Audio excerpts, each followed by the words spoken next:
Now, I am sure that most of us remember these Classmate notebooks from our school and college times.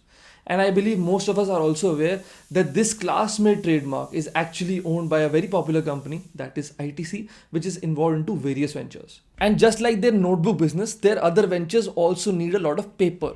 And that is why, in order to meet this demand and strategically increase their business, they have acquired Aditya Birla Group's Century Pulp and Paper business, which is a paper manufacturing business. But in order to complete this transaction, ITC has not purchased any equity in any of the companies of the Aditya Birla Group.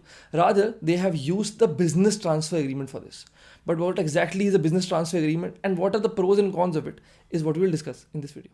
Alright, so the first thing that you need to understand is when an investor company is trying to acquire stake/equity in the investee company, in that case, this transaction happens through a share purchase or a share subscription agreement. And once this transaction is completed, then in this case, the investor company becomes responsible for the assets as well as the liabilities of the entire investee company, and they cannot be differentiating in different businesses of the investee company if the investee company holds multiple businesses. And that is why this route of purchasing equity/stake should only be used in the cases where the investor company is interested in all the businesses of the investee company. But if the investor company is only interested in one or more than one businesses, but not the entire businesses of the investee company, then they should ideally be going through a business transfer agreement like it happened in the ITC's transaction, because they were only interested in one business. And the biggest pro of a business transfer agreement for both the investor and the investee is that they get a lot of flexibility, because they get to decide, pick and choose which business they want to purchase or sell.